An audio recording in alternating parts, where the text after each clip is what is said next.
Hello everyone. So I wanted to take you through the notes a different way today, writing equations of lines of parallel and perpendicular lines. Now some of you might have heard of these two words before, but I'd like to just briefly go through their meaning and why they work. And this is really called a flipped video, where you hear the notes first, and you can pause this video whenever you'd like. A couple times I'm going to ask you to pause and try things on your own. So it could be similar-ish to hearing notes in class. So anyway, let's get going. We want to graph the following equations below on the same coordinate plane. So first, if I graph this one, the y-intercept is at -2, and then I'm going to go up 1, 2, 3 over 1, 1, 2, 3 over 1, 1, 2, 3 over 1. So I'm just doing as many dots as possible. And so if I take my time to connect those dots, I'm going to get a pretty straight blue line. Tried my best. The second line that we want to graph is y equals 3x, or 3 over 1x plus 1. So this time we're starting our y-intercept at up 1, and then we're going up 1, 2, 3 over 1, 1, 2, 3 over 1, 1, 2, 3 over 1, down 1, 2, 3, left 1, 1, 2, 3, left 1. And some of you might notice that if I connect those dots, I know they're very close to each other, but what does it look like to you that these two lines are? Is there a relationship between those two lines? Well, if you're thinking to yourself that they look parallel, yes, they are supposed to. And something that I want you to notice is if we notice on the graph that these two lines are parallel, that both of these lines had the exact same slope. So we notice that the slopes are the same, which leads me to believe that two lines with the same slope are parallel. And so every time you graph, if you notice the same slope, they are always going to be parallel. Another relationship. So let me graph this line first. 1, 2, 3, 4, 5, 6, 7, 8, 9, 10. So I go off a little bit off the graph because the y-intercept is at 11. And then my slope is 2 over 3. Now, if I go up 2 over 3, I'm going to be off the graph. So some of you might remember that you can think of this slope to be a positive slope still. You could think of it as -2 over -3, because negative divided by negative gets you that positive. So from here, we could go down 2 and left 3. So you go 1, 2, 1, 2, 3, 1, 2, 1, 2, 3, 1, 2, 1, 2, 3. And if we did that again, we'd probably get a decently straight line. My apologies for being a little bit off the graph. And then my second line, y equals -3/2 x plus 4. This one is going to be on the graph much better this time because my y-intercept starts at 1, 2, 3, 4. And then from there, I'm going down 3, right 2. 1, 2, 3, right 2. 1, 2, 3, 1, 2. 1, 2, 3, 1, 2. So if I take my time to connect those blue dots, it looks like these two lines are definitely not parallel this time. They definitely look like they cross. But what's interesting is that these cross at an exact angle. If you're looking at these two and saying it looks like they may intersect at perfect right angles, I again agree with you. And the word that we use for two lines that intersect at right angles are perpendicular. And so what do you notice about the slopes of these two lines? Well, if I circle 2/3 and I circle -3/2, I notice that 3/2 is the reciprocal to 2/3, and I also notice that the sign changes from positive to negative or from negative to positive. So if any of you have heard of the phrase opposite reciprocal, that means that the slopes are, so opposite reciprocal slopes, and so that means that any line pairs that you see that have two slopes that are reciprocals, and opposite signs, they are always going to intersect at right angles. So as a side note, if I have a slope of 3 over 1 and negative 1/3, these would be considered opposite reciprocal.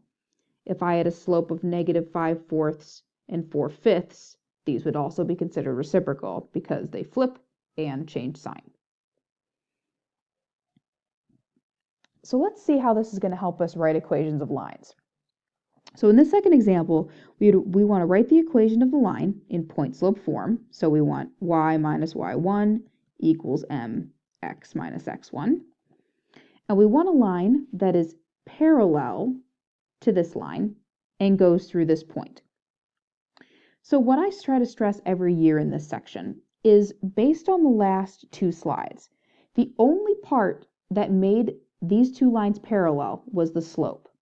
The only part of the equation that made these two lines perpendicular is the slope. So if we want to find a new equation that's parallel to this equation, the only part I care about is the slope. So I could care less about that +4. So what I want to do is write a couple notes. My current slope of this line is -3. And as we talked about before, let me again flip back. As we talked about before, two lines that are parallel have the exact same slope. So that means that my current slope is -3. That also means that my parallel slope must also be -3, which means if I'm trying to find the equation of my parallel line, I'm going to plug the -3 in for my slope. Now, what do I plug in for y1 and x1? Well, we want to plug in this point because it says we want the slope from this line and to go through that point. So we'd have y minus 8 equals -3, x minus -7, which you know is a plus.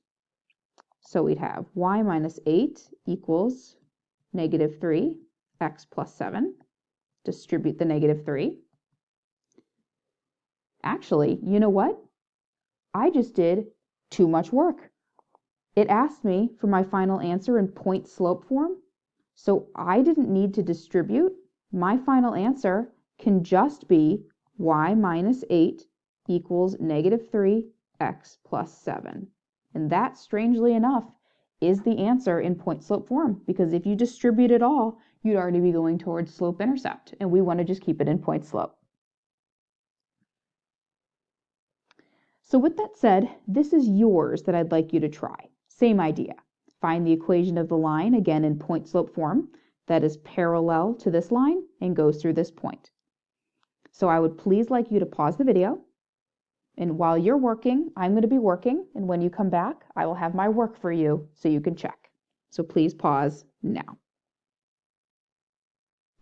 All right, guys, so to check back in with you, my final answer is in point-slope form, so no distributing. The slope that is parallel to the line 5x minus 10, well, the current slope is 5, so the parallel slope must also be 5. So I plugged the 5 in for my slope here, plugged in 3, -4 into my equation. So I'll leave this work here, pause the video if you would like, but my final answer is y plus 4 equals 5 times x minus 3. The next example wants us to write an equation of a line this type in slope-intercept, or y equals mx plus b, that is perpendicular to this line and goes through this point.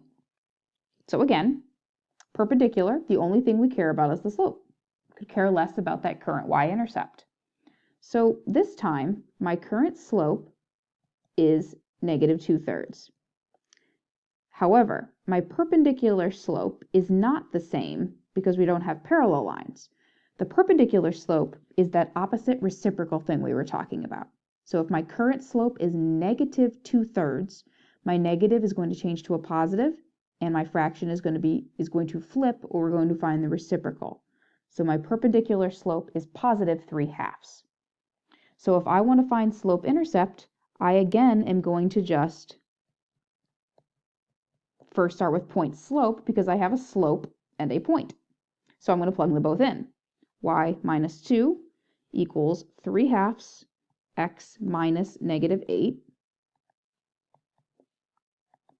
So we have y minus 2 equals 3/2 x plus 8. So now we can distribute because we want slope-intercept. So that would be 3/2 x, and then off to the side, 3/2 times 8 over 1 is really 24 over 2, or 12. So this is really plus 12. To get y alone, we add the 2 to both sides. So my final equation would be y equals 3/2 x plus 14. So with that said again, here is your example to try. Again, I want slope-intercept form, want a line that is perpendicular, so care about that slope. So please pause your video at this time, try it. When you come back, I will go through, see if yours matches mine.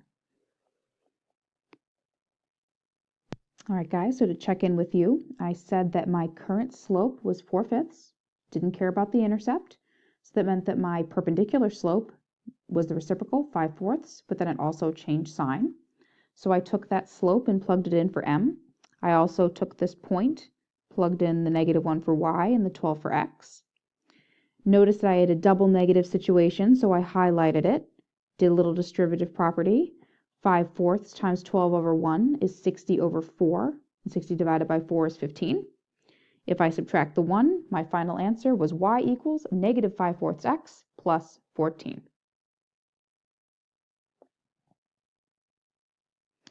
Write the equation of a line, this time in standard form, that is perpendicular to y equals 2x plus 1 and has an x-intercept of -5. So first, x-intercept. Now what I've been saying a lot this unit is that intercepts are always points. So my x-intercept is in the form -5, 0. So first, we want a line again that's perpendicular, but eventually we want standard form. So I'm still going to start with point slope. So first, my current slope in this line is 2. So my perpendicular slope is going to be, change sign, -1/2, because it's originally 2 over 1, so the reciprocal is 1 over 2, and it changes sign. So if I want to get into standard form, as we mentioned the other day, the best way to start it is still with the familiar point slope. So I'm going to take my perpendicular slope, plug it in here, and I'm going to plug in y minus 0 equals -1/2 x minus -5. So we have, well, y minus 0 is really y, so that's nice, equals -1/2 times x plus 5. If I distribute that, that would be y equals -1/2 x. -1/2 times 5 is -5/2. Now, some of you might remember that standard form, as we've been talking about quite a bit, is ax plus by equals c. But I mentioned the other day that a, b, and c cannot be fractions or decimals. And I noticed that we have a fraction right here. So the first thing I'm going to do is get this equation to look more like this by putting the x first. So if I move the x in front, I need to add it. So I'd have 1/2 x plus y equals -5/2. But as we talked about in class, we have these fractions where we're dividing by 2. So what we did is we multiplied the entire equation by 2 and distributed the 2 to everything, because if we do, 2 times 1/2 is really 1x. 2 times y plus 2y equals 2 times -5 over 2. Remember, the 2's cross out, so we just have equals -5. So this would be our answer in standard form. So this is the last one for you to try. Again, I want it in standard form, perpendicular to this line, and the y-intercept, remember, the y-intercept is really 0, -10. Please give this one a shot. The answer will be here when you get back. All right, guys, here's my final answer. A couple things to note. Please make sure you had a slope of +1/3 because the negative changed to positive. Check to see if your slope-intercept was y equals 1/3 x minus 10. See if you multiplied everything by 3 to get rid of the fraction. And if you did all that, you should have had one of these two answers based on if you started with a negative or not.